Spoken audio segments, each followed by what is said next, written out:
नमस्कार। उत्तर प्रदेश के लखीमपुर खीरी में फिलहाल हालात संभल गए हैं। 4 किसानों की मौत से स्थिति गंभीर हो गई थी। किसानों की बढ़ती नाराजगी को देखते हुए प्रशासन ने किसान नेता से मुलाकात कर कुछ ऐलान किए, जिसमें मारे गए किसानों के परिवारों को 45 लाख रुपए, जख्मी किसानों को 10 लाख। मामले की जांच रिटायर्ड जज से, हाईकोर्ट के जज से होगी और मंत्री के आरोपी बेटे पर एफआईआर दर्ज की गई है। तो कहा गया कि समझौता हो गया है, किसान भी अपने साथियों का अब कल अंतिम संस्कार करेंगे। लेकिन इस घटना का देश भर में कई शहरों में किसानों के समर्थन में दिन भर प्रदर्शन चलता रहा। दिल्ली से बेंगलुरु तक तमाम राजनीतिक दल सड़कों पर उतरे नजर आए।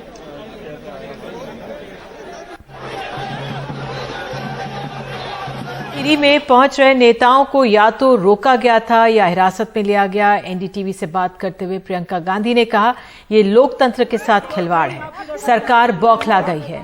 धारा 144 का उल्लंघन किए बगैर हिरासत में रखा गया है। और तुम मुझे उस गाड़ी में बिठाओगे तो तुम्हें किडनैपिंग का चार्ज लगाऊंगी मैं, और पुलिस को नहीं तुम्हें लगाऊंगी, समझे? इधर आओ, आ गए तुम। क्या करते हो महिला से करते हो? या तो वारंट निकालो, मुझे दिखाओ कि किस आधार पर मुझे यहाँ से हटा रहे हो, नहीं तो मैं नहीं हटूंगी। और देखना गवाही दे रहा हूँ मैंने, देखा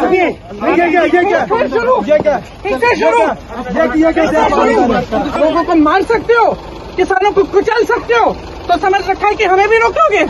आप सबका नाम नोट किया है। ठीक है, अगर आप हम लेके ले जाइए, आप हमें बता दीजिएगा ना। तो सवाल हम यही पूछ रहे हैं, क्या विपक्ष से घबरा गई है उत्तर प्रदेश सरकार? क्या विपक्ष के नेता राजनीतिक फायदे के लिए जा रहे थे यहां पर? और लखीमपुर खीरी मामले में क्या किसान आंदोलन को इससे बल मिलेगा? तो यही हम समझने की कोशिश कर रहे हैं। हमारे साथ 30 खास मेहमान हैं। बलबीर सिंह राजेवाल किसान नेता हैं, बीजेपी के नेता आलोक वत्स जुड़ेंगे और अभय दुबे प्रवक्ता कांग्रेस के हमारे साथ हैं। आपका बहुत बहुत धन्यवाद जुड़ने के लिए। राजेवाल जी, पहला मेरा सवाल आप ही से ऐसा, जो लखीमपुर में अब समझौता एक तरह से कहा गया हो गया है, क्या इससे आप फिलहाल संतुष्ट हैं? कुछ मरहम लगा है क्योंकि 4 साथियों को आपने खोया है। देखिए, ये समझौता किसी पैसे के लिए नहीं हुआ।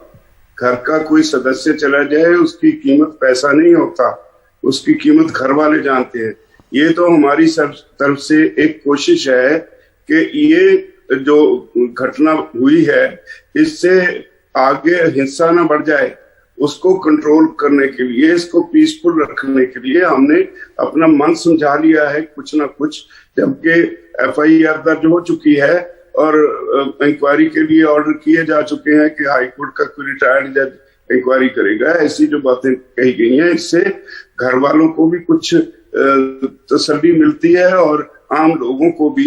ये सिर्फ हमारी एक मामूली सी कोशिश है इस देश को शांतमय रखने की।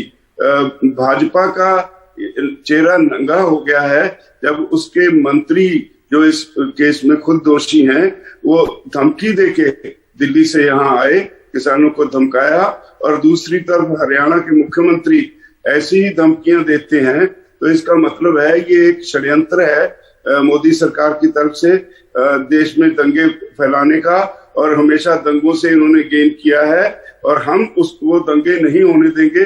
हमारा ये आंदोलन पीसफुल था, पीसफुल है, पीसफुल रहेगा, और इसी भावना से हमने ये समझौता किया है। बिल्कुल, ये आपने बहुत अहम बात कही कि हिंसा न भड़के, क्योंकि अब तक जो 10 महीनों से ज्यादा से किसान आंदोलन चल रहा है ये अहिंसक रहा है, इसलिए ये इतना लंबा भी चला है और तमाम समर्थन मिला है। अभय दुबे, आपसे मैं जानना चाहूंगी, कांग्रेस की नेत्री प्रियंका गांधी को हमने देखा, उन्होंने एनडीटीवी से भी बातचीत की है। उनका बार बार ये कहना था कि लोकतंत्र का गला घोटा जा रहा है, लेकिन अब हिंसा ना भड़के, तनाव ना बढ़े, इसलिए शायद उत्तर प्रदेश सरकार ने ऐसा किया हो। आप लोगों का क्या आंकलन है?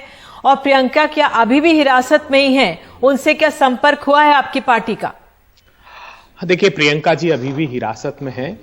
और दूसरी बात, ये जो हिंसा का नंगा नाच सरकार प्रायोजित किया गया, ये पहला अवसर नहीं है निधि जी। 30 से ज्यादा लाठीचार्ज अब तक मोदी सरकार ने अलग अलग प्रांतों में किसान पर किए हैं। मैं पूछना चाहता हूं प्रधानमंत्री मोदी जी से, जो हर ऐसी घटना पर मौन हो जाते हैं, क्या गुरविंदर और लवप्रीत 20-20 वर्ष के बच्चे किसानों के मेरी पार्टी 90-90 लाख रुपए देने को तैयार है, उनका जीवन लौटा सकते हैं। वो परिवार की आस दलजीत और नक्षत्र सिंह, जिनके कारण परिवार पलता था, क्या उनका जीवन लौटा सकते हैं प्रधानमंत्री जी आप? और यह अभ्यस्त है सरकार। प्रियंका गांधी जी ने हमेशा दृढ़ता से उन मुद्दों को रेखांकित किया जिसमें सरकार दमनकारी रवैया अपनाती है। मैं छोटे से चार आपके सम्मुख प्रश्न रखना चाहता हूं। उन्नाव का केस था, बलात्कार की पीड़िता का केस तक दर्ज नहीं किया। निधि जी, 10 सेकंड में सिर्फ समाप्त करूंगा। उसके पिता की पुलिस अभिरक्षा में हत्या कर दी। हाथरस में भी तो यही तर्क दे रहे थे ये लोग, बलात्कार नहीं हुआ। अभय जी, हालांकि मैं आलोक वत्स का इंतजार करूंगी। आपने अपनी बात रखी, और अगर आप लखीमपुर में ये मामला सीमित रखे, रजेवाल जी मैं आपसे जानना चाहूंगी, आज आप लोगों के जो समझौता हुआ, प्रयास हुए, राकेश टिकैत पहुंचे, उसके बाद जो आरोपित मंत्री का बेटा, उस पर एफआईआर दर्ज हो गई है। क्या वो आप उससे संतुष्ट हैं? क्योंकि अपने आप में ये एफआईआर दर्ज होना भी एक तरह से महत्वपूर्ण है, जो एक न्याय की दिशा में आगे बढ़ेंगे आप लोग। इतनी दरिंदगी से हमारे साथियों का कत्ल किया गया, इससे ये समझौता कोई संतुष्टि के लिए नहीं किया गया। हमने तो एक और कीमत उतारी है इसकी कि इस देश में शांति रहे। बीजेपी शांति नहीं चाहती, उसके लिए हमने समझौता किया है। और इसके पीछे मैं समझता हूं, जैसे मेरे पहले साथी जो कह रहे थे, ये पैसा कोई परिवार के लिए मायने नहीं रखता। उनके सदस्य वापस नहीं आ जाएंगे इस पैसे के साथ। तो हमने तो सिर्फ और सिर्फ देश की शांति के लिए ये समझौता किया है, और मैं समझता हूं देखेंगे क्या निकलता है। हमारी तसल्ली तो है नहीं, हमने तो कह दिया है फिर भी सरकार से कि अगर वो जो ये हमारे साथी जिनका कत्ल हुआ है, उनके भोग तक अगर दोषी को नहीं पकड़ते, और जब तक ये मंत्री जी को उनके खिलाफ कार्रवाई नहीं करते, अगर उस दिन तक ना हुआ तो हम अगला प्रोग्राम देंगे। क्या करना है वो रजेवाल जी, ये बहुत अहम है कि इससे एक अहम संदेश भी जाता है कि जो किसान है वो भी समझौता करते हैं, क्योंकि आप जानते हो कि सोशल मीडिया में तरह तरह के आरोप किसानों पर लगाए जा रहे हैं। कहा जा रहा है कि खुद उपद्रवी तत्वों ने आकर ये करवा दिया, किसानों पर ही उंगली मोड़ी जा रही है। इसलिए जो आप लोगों ने समझौता करके संदेश दिया है, वो भी बहुत उसके मायने हैं। क्योंकि हमारे साथ बीजेपी के प्रवक्ता अब तक नहीं जुड़ पाए हैं, आलोक जी, एक सवाल जो कू ऐप पे हम पूछते हैं इस कार्यक्रम 8 बजे में, एक वो सवाल है जो हमने पूछना है, वो कू का सवाल हम बताते हैं, क्या नेताओं को लखीमपुर खीरी जाने से रोकना सही है? ये सवाल पूछा था हमने, और इसी पर ऑडियंस क्वेश्चन भी हम ले लेते हैं। एक ऑडियंस का क्वेश्चन भी इसमें हम लेते हैं, क्या विपक्षी नेता मौके का फायदा उठाने की कोशिश में है? अभय जी, अगर आप इसका जवाब दे दें, क्योंकि अब तमाम नेता वहां पे पहुंच रहे थे, आप लोगों ने क्या करना था, वो तो प्रशासन और किसानों के बीच का था। राजनीतिक नेता क्या करते? निधि जी, देखिए, ये मैं इसीलिए उन विषयों को रेखांकित कर रहा था। आज तक जब भी ऐसी घटना हुई है, भारतीय जनता पार्टी की सरकार ने उस पर पर्दा डालने की कोशिश की है, और यह नैतिक दायित्व है प्रतिपक्ष का कि वो रेखांकित करें। 25 सितंबर को यही गृह राज्य मंत्री भाषण देते हैं कि किसान मेरे सम्मुख 2 मिनट नहीं टिक सकते, और वो जानते नहीं मैं क्या रहा हूं। अरे ये मंत्री जी पहले अराजक रहे हैं, उसी अराजकता का तांडव किया। आप ही के चैनल पर देखा, और भी चैनल पर मैंने देखा, सीमा पर सीमा की रक्षा करने वाला मनदीप को कहता है मेरे पिता के सीने पर गाड़ी चढ़ा दी। वो पत्रकार का बेटा कहता है कि मेरे पिता को भी रौंद दिया गया। तो ये बर्बरता आखिर की किसने? ठीक है अभय जी, मुझे कहा जा रहा है आलोक वत्स, अब देख सकती हूँ जुड़ गए हमारे साथ। आलोक वत्स, क्या आप लोग विपक्ष के जाने से घबरा गए थे, बौखला गए थे, इसलिए धारा 144 का नियम का पालन भी हो रहा है, फिर भी आप लोग उनको हिरासत में ले रहे हैं, रोक रहे हैं? देखिए निधि जी, ये हमारी त्रासदी है कि जब कभी भी कुछ घटना कहीं घटती है तो सारे पॉलिटिकल पार्टी उसमें राजनीतिक रोटियां सेकने के लिए पहुंच जाते हैं और पॉलिटिकल माइलेज लेना चाहते हैं। वैसे भी विपक्ष, खासकर कांग्रेस के पास कोई मुद्दा तो है नहीं मोदी जी से या योगी जी से लड़ने के लिए, तो उनको तो कुछ भी ऐसा दिखाई देता है तो लगता है कि नई जिंदगी मिल गई, वो वहां दौड़ लगाने की कोशिश करते हैं। ये जो कुछ हादसा वहां हुआ, ये अराजक तत्वों का द्वारा किया गया था। आप देखिए कि उस भीड़ में भिंडरा वाले के टी शर्ट पहन के लोग मौजूद थे, ये किसके सपोर्टर थे? और ये जो ड्राइवर के सिर में पत्थर चला और उससे उसकी गाड़ी अनियंत्रित हो गई, जिससे वो भीड़ में अनियंत्रित कार में आलोक जी, क्या आपको प्रशासन पर, आपको अपनी प्रशासन पर भरोसा नहीं है? एफआईआर में तो फिर क्यों नाम लिखा गया? अगर आप कह रहे हैं कि ऐसा ही कुछ हुआ तो क्यों आपको भरोसा नहीं है अपनी सरकार पर? वहां पर लोकतंत्र में किसी की आवाज को दबाने में विश्वास नहीं रखते हैं। अगर उन्होंने, किसानों ने किया है तो एफआईआर दर्ज हो गया। इधर से बीजेपी के लोगों ने भी एफआईआर दर्ज कराया है। हमने कंपनसेशन भी अनाउंस कर दिया है, हमने नौकरियां भी अनाउंस कर दी है। और मैं आपको दावे के साथ कह सकता हूं 15 दिन के बाद आप और वो पीड़ित लोगों के घर का जायजा लीजिए। इनमें से एक नेता वहां नहीं गया होगा और एक नेता उनकी सुध-बूध नहीं लेगा। वो ठीक है। आलोक जी, हमें कू का एक कमेंट भी लेना है। कू का एक कमेंट भी लेना है। दर्शक ने कमेंट किया है, हमारे जो दर्शक है एनडीटीवी के, उन्होंने लिखा है पीड़ितों के परिजनों से मिलने में कोई बुराई नहीं है।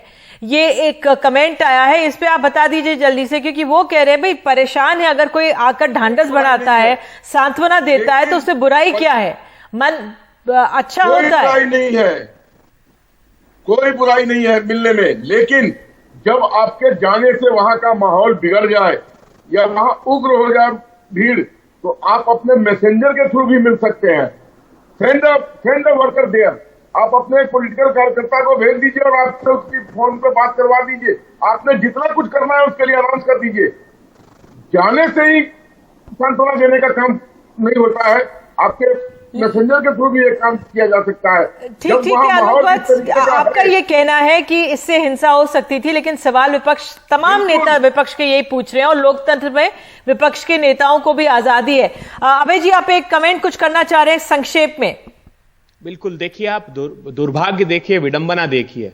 जिस मंत्री के खिलाफ, उसके पुत्र के खिलाफ एफआईआर हुई, वो तो पत्रकार वार्ता करता है सरेआम, और जो प्रतिपक्षी दल न्याय की आवाज उठाते हैं उनको गिरफ्तार कर लिया जाता है। इससे बड़ी शर्मनाक बात कोई हो सकती है? प्रमाण है, वहां लोगों ने कहा कि गोली तक चलाई मंत्री के पुत्र ने, 120 की स्पीड पर गाड़ी लाया और रौंद दिया। थार गाड़ी से वो आया। चलिए, अब हाईकोर्ट के रिटायर्ड जज इस मामले की जांच करेंगे और तब तस्वीर उम्मीद है कि साफ हो जाएगी और इस मामले पर एक हद तक विराम लगेगा। आप सब जुड़े, बहुत बहुत धन्यवाद। और देखना यह होगा कि जो किसान आंदोलन चल रहा है उस पर क्या असर होगा। बहरहाल वो समय बताएगा। एक छोटा सा ब्रेक हम ले रहे हैं, लौटेंगे। और हमारे जो गेस्ट्स आए हैं इन सबको बहुत बहुत धन्यवाद। चला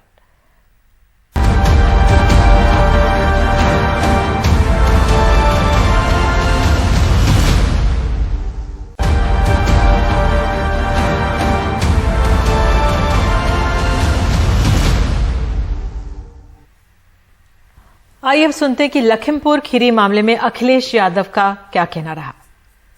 भारतीय जनता पार्टी के मंत्री, जो गृह मंत्री हैं, स्टेट होम मिनिस्टर हैं, उनके बेटे पे उंगली उठी है कि उन्होंने गाड़ी किसानों पे चढ़ा दी। वो जेल जाएं। गृह राज्य मंत्री का इस्तीफा होना चाहिए। और किसानों की मांग जो है कि उनको 2 करोड़ की मदद होनी चाहिए। परिवार के एक सदस्य को सरकारी नौकरी, और जो दोषी हैं उनको 302 में जेल भेजना थी। ये सरकार कब करेगी, ये सबसे बड़ा सवाल है। सुनने में आया एक पत्रकार की भी जान गई है। ये बड़ा सवाल है। पत्रकार के भी परिवार को मदद देनी चाहिए, सरकार को मुआवजा देना चाहिए। जहां किसानों को मुआवजा दे रहे हैं वहीं पत्रकार को भी मुआवजा मिलना चाहिए।